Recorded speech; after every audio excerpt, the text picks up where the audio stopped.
안녕하십니까? 배팅 부동산 둔촌주공 누른 강동자이 아파트 적정 가격은 진행하도록 하겠습니다. 골리앗 잡은 다윗 둔촌주공 누른 똘똘한 강동자이 비결은 간단하죠. 입지는 상대적으로 열세인데 분양가가 싸니까 그걸로 극복을 한 거죠. 좋은 물건은, 좋은 부동산은 가치 대비 가격이 싼 물건입니다. 용산에 있다고, 반포에 위치하고 있다고, 그렇다고 해서 좋은 물건이 아니라 가치 대비 가격이 저렴하면은 그게 좋은 물건입니다. 그래서 한정적으로 서울 중심부만 볼 것이 아니라 전국을 다 봐야죠. 전국을 다 보고서 가치 대비 가격이 싸다 싶으면 그런 물건을 사야 됩니다. 그런 측면에서 강동자이 다른 지역에 있는 또는 이 지역에 있는 다른 물건 대비 어느 정도는 저렴한 분양가를 책정한 것으로 보입니다. 그러니까 완판이 됐겠죠. 기사 내용에서 볼 것은 요거 하나죠. 강동자이 전용 59제곱미터 분양가는 6억에서 7억 7,500만 원이다. 6억이라고 대략 보겠습니다. 6억, 만약에 분양가가 6억이다. 전용 59. 그러면 그 가격이 잘 받은 가격인지, 정말 잘 받은 가격인지, 아니면은 그냥 싸 보여서 샀기는 했지만 사실은 비싼 가격인지 한번 확인해 보도록 하겠습니다. 강동자이는 지도에서 오른쪽 위에 동그라미, 그리고 둔촌주공은 아랫부분에 타원형으로 동그라미 친 부분, 면적이 넓은 것이 둔촌주공, 면적이 작은 것이 강동자이입니다.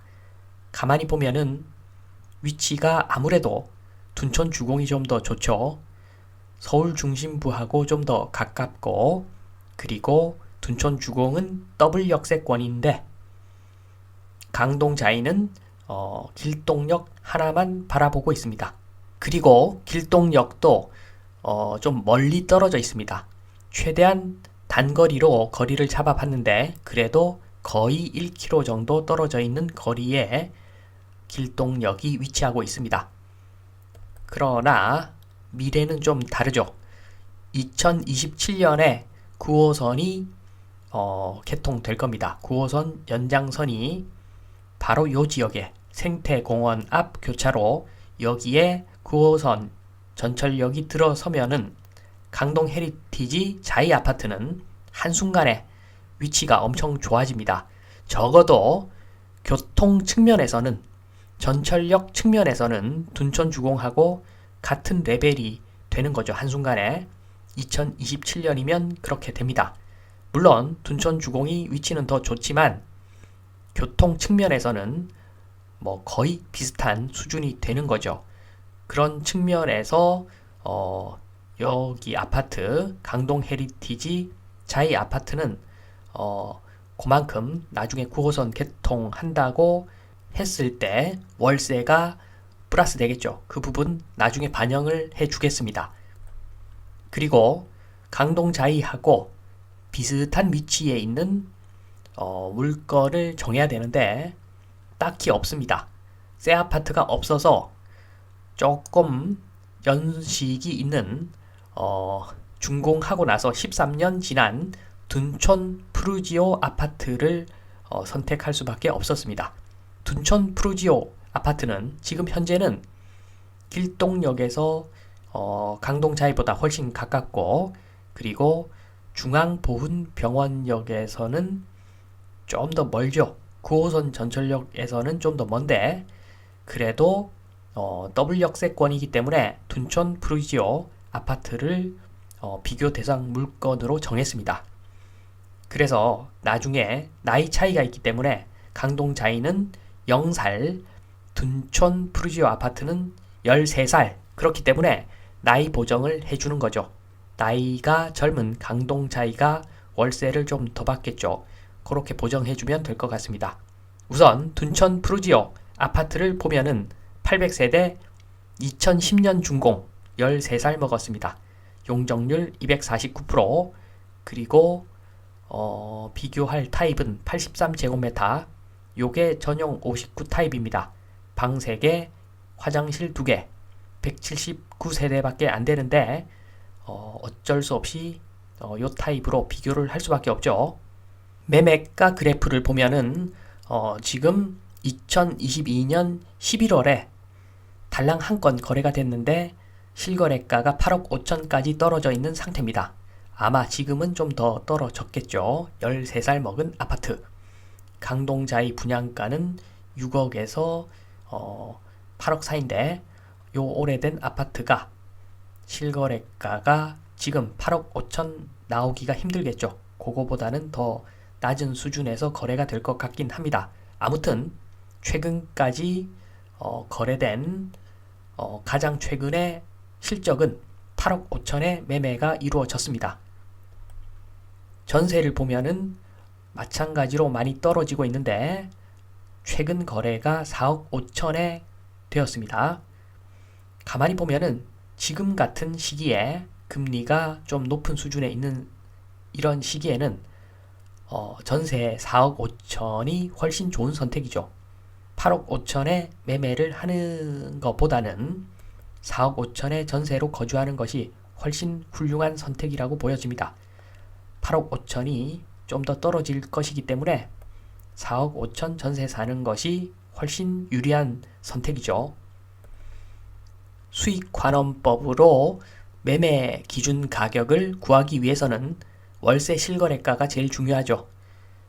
작년 8월 이후에 거래된 실적은 두 건입니다. 1억에 113만원, 3억에 80만원.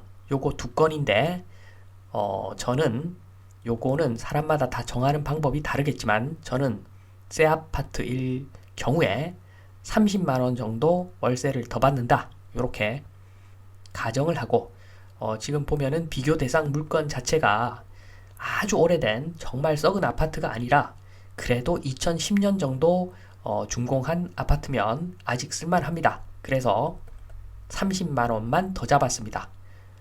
요게 뭐 월세가 400짜리에다가 30 더 보고 이런 게 아니라 1억에 113, 3억에 80 요 수준에서 월세 30만원 더 잡아주는 것은 꽤 많이 잡아준 겁니다.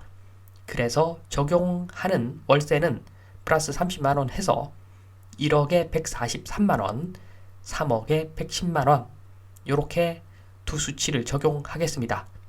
요렇게 해서 매매 기준 가격을 수익환원법으로 구해보면은 5억 3천만원, 6억 3천만원 요렇게 나옵니다.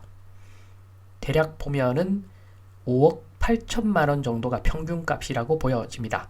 제 기준에서는 5억 8천만원 많이 잡아준 매매 기준 가격이라고 생각을 합니다. 왜냐하면 나중에 2024년 그때쯤 되면은 둔촌 주공이 물량이 엄청나죠. 그리고 강동자이도 물량이 꽤 많고 이 많은 공급 물량이 시장에 나오면 월세 가격에는 부정적인 영향을 미칠 수밖에 없는 상황이 오기 때문에 그래서 제가 플러스 30만원 또 많이 잡아준 것이고 그래서 5억 3천, 6억 3천, 평균 5억 8천 결코 작게 잡은 수치가 아니라고 저는 봅니다. 마무리해 보겠습니다. 적정 가치, 강동자이의 적정 가치 5억 8천 정도 월세 자료가 맞다면 그런데 분양가가 최저 분양가가 6억도 비싸 보이죠. 요렇게 수치를 구해놓고 보니까 6억도 비싸 보입니다. 왜냐하면은 지금 5억 8천이라는 금액 속에는 지하철 9호선까지 다 반영한 건데 지금 보면은 지금 당장 6억 주고 아파트를 받는 것이 아니라 2024년에야 입주를 할 수 있고 그리고 9호선은 2027년에 개통입니다. 그러니까 6억도 꽤 비싸 보이는 거죠. 제가 봤을 때는 비싸 보입니다. 6억도. 그럼에도 불구하고 싸게 보인 이유는 싸게 보였으니까 완판이 되었겠죠. 요것은 다음 장 그림에서 설명을 드리겠습니다. 제가 항상 설명드릴 때 애용하고 있는 수조 모형입니다. 전세 제도 아파트 매매 가격은 수조의 물높이에 비례한다. 수조에다가 물을 붓고 기름을 붓는데 기름 상단 높이가 매매가고 물의 상단의 높이가 전세 기준 가격이라고 보면 됩니다. 전세 가격. 그래서 유동성 공급해서 물을 부어서 전세도 올리고 매매 가격도 올리고 그렇게 했었는데 금리가 올라가면서 물의 양이 줄었죠. 유동성이 줄었습니다. 지금 상황이 그러한 상황이고 좀 더 궁극적인 내용을 말씀을 드리면 전세 제도가 사라지면 기름이 빠지는 거죠. 기름이 빠지면 전세가하고 매매가하고 붙어버립니다. 전세가가 매매가가 되는 거죠. 이것은 확정적인 사실입니다.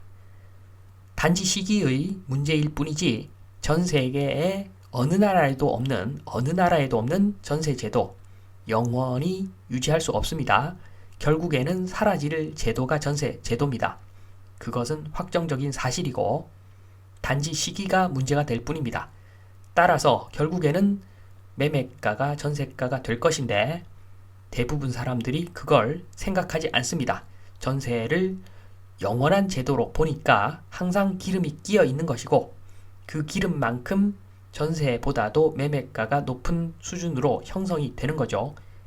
그것을 영원히 이렇게 기름이 끼어 있다고 머릿속으로 생각을 했기 때문에 6억이라는 금액이 싸 보인 거죠. 6억이라는 금액이 원래는 비싼 금액인데 6억도 싸 보이는 겁니다. 그래서 지금 둔촌 주공 누른 강동차의 아파트지만 제가 봤을 때 적정 가격에 비해서 분양가 6억도 비쌉니다. 6억 이상 지금 분양가기 때문에 제가 봤을 때는 비싸게 분양받은 것으로 보입니다. 평수도 작은데 전세제도 언젠가는 사라진다. 그렇게 가정을 꼭 하시고 좀 짜게 가치평가를 수익환원법으로 하시고 나서 그 기준에 맞춰서 아파트 매매를 해야 된다 말씀을 드리면서 이만 마치겠습니다. 감사합니다.